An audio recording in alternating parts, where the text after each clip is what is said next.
Hey guys, it's Anthony again.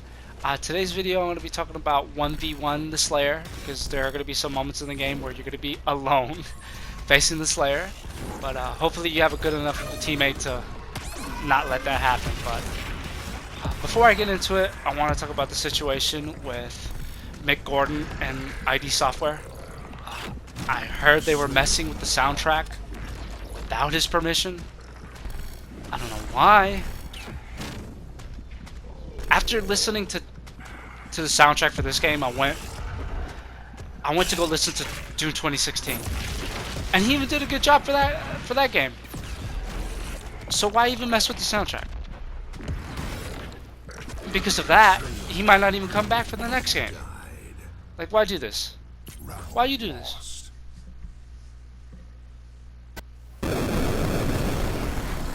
The only solution that I can think of is just pay the man. Pay him. Just write him a nice big check. But we'll never know. Really. Oh my god, I can't believe I just shot myself. Oh man. But oh man, I'll be a little disappointed if he leaves. Not in him, but just in the company that mess with the soundtrack. Like, come on. Why? But that's enough of that. Or just go on a huge rant. So, if you're gonna be a flying demon like the Revenant, I think that's the other flying one. And then if you're gonna be the Pain Elemental, depending on the class that you pick, if you pick the class where you can heal, or the class where you have that toxic box, you are gonna play a bit differently. In my opinion, if you have the toxic square box, you should be a little bit more offensive, but at the same time, if you get hit with a pretty good shot, you're screwed. So when you do get in that position, all you got to do is just back up. Just let your other partner do the work and just support them from way back in the map. But it does get difficult when the player really wants to kill you.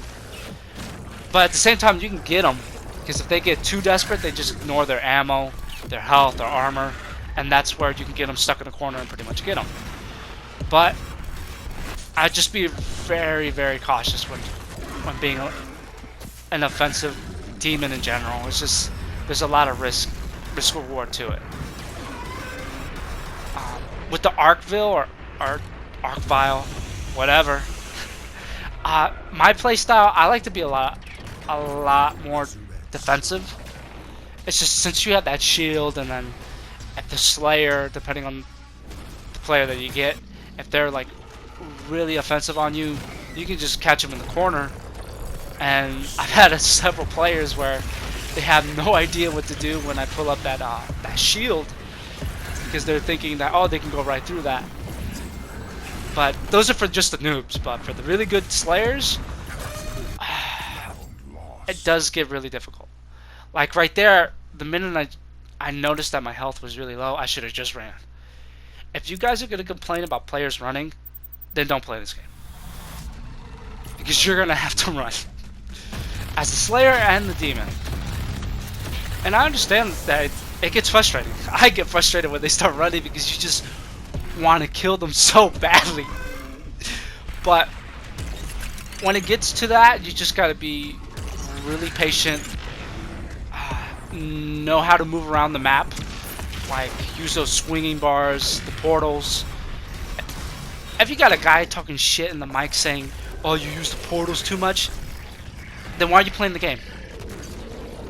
What, am I going to stand there and let you shoot me? No, I'm going to keep moving. This game is about moving constantly, especially as a Slayer. And for the Demon as well, you're going to run, depending if you have really low health. And that's where it gets a little interesting, because the Slayer gets to the point where they're so frustrated that they can't hit you, that I even do it myself. I ignore my health, I ignore my armor, and I even forget how much ammo I have for my weapons. So I see no point of players complaining about you running. It's frustrating, but that just comes with the game. Another thing you notice for the demons, in my opinion, it's not about movement, since you move pretty damn slow, especially if you're the Mancubus or Mucus. Because depending on where you're positioned, you're gonna have plenty of cover, where you're gonna have plenty of time to pull up your shield, your teleporter is gonna be ready to use, or to find a decent spot to heal up. Like right here, I found a good spot where I can heal up and also have my shield up and be a little offensive. But the minute that shit went down, you gotta run. But I sucked, so I sucked. I got killed. Oh man. Alright, well, let's get into the upgrades. The upgrades, I've only used the Team Heal, Instant Resurrection, and Baron of Hell. Quick Acting and the one on the very left, I haven't used yet, so I don't know what they do. So, I think that's something I should have brought up in the video, but whatever. Hopefully, maybe I'll get into it in the next video. So, it really all depends on you and the situation that you get yourself in when it comes to the upgrades. If you want to use the Team Heal and you have a good teammate, it comes in handy.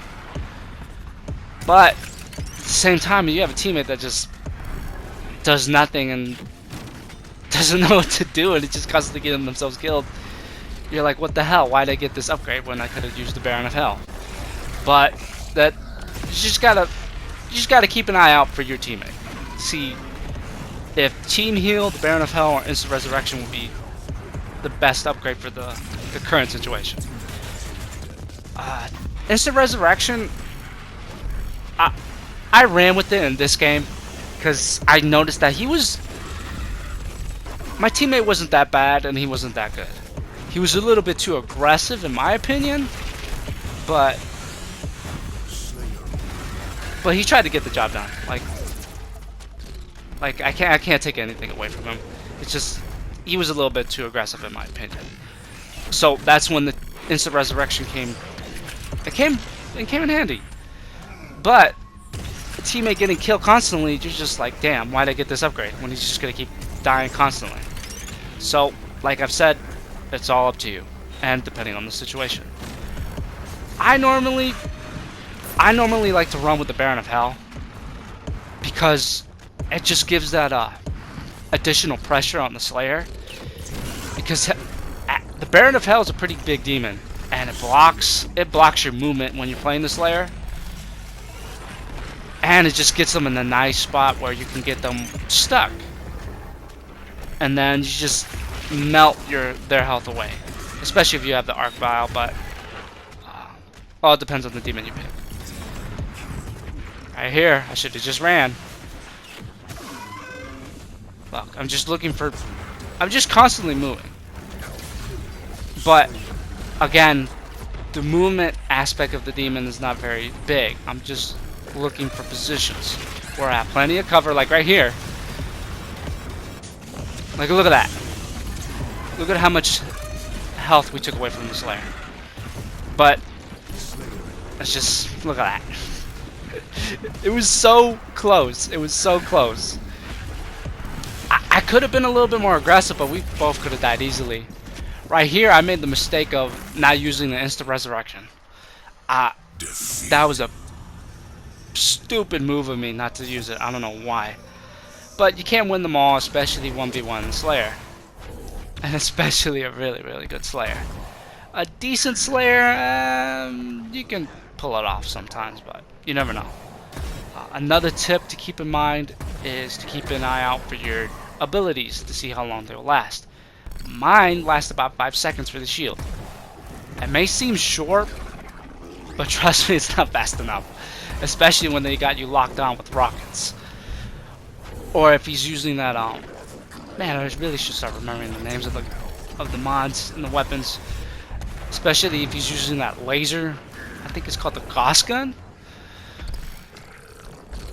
And being the Pain Elemental, you can just run easily because you're just up in the air, and depending on the Slayer you get, they don't know what to do. But for this one, he knew which weapon to pull out, which was I think it's the Gauss gun, but whatever. It's the one gun that shoots that laser beam at you, and it takes a good amount of your health away. He did his best to chase me down. Like right here, he wasn't paying attention to his armor. So you just got to be really patient when you're 1v1ing them, and your goal is to stay alive as long as possible for your teammate to come back so you guys can keep going. And then another shitty thing about this class, you can't heal up. So you better hope your teammate heals you up. But I don't use the mic, so another tip for you: use the mic if you want to. But I haven't run into many players that use a mic, so I wouldn't know. So see, I bought enough time where the Slayer completely ignored his health and his armor because he got so desperate trying to kill me.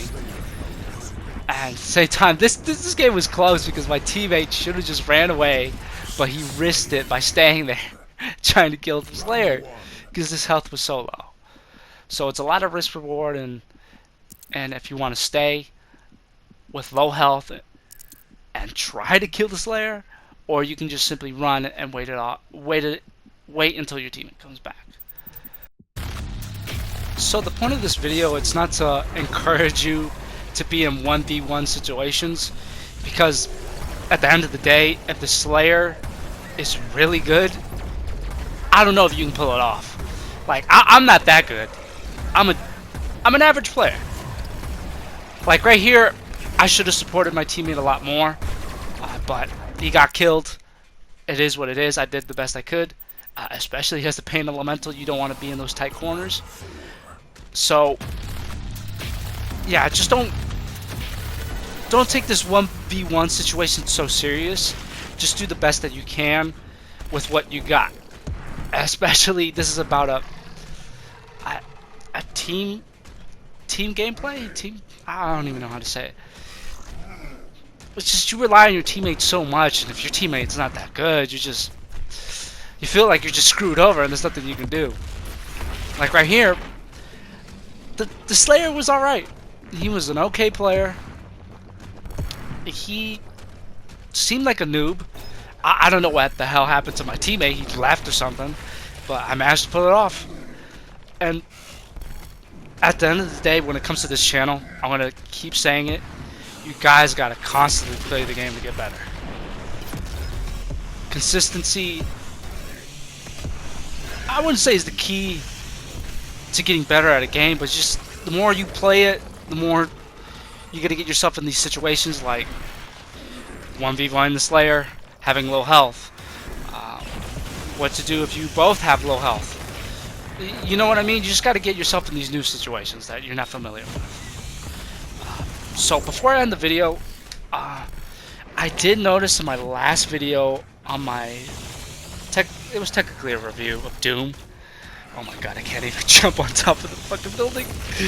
So back to what I was saying. I did notice the audio didn't come out. I don't know why. My thumbnail didn't come out right. I'm pretty sure everyone's having internet issues since everyone's using the internet since they're staying home. I get it. But I'm still learning. I want to get better at this. I know I've been gone for a while. I don't want to bring it up constantly because it's just happened in the past, and I just want to keep it there, and I want to move forward. And it seems like I'm going to be a Doom channel for the time being because I really don't see any other game that's going to come out that's pretty good. Call of Duty, I'm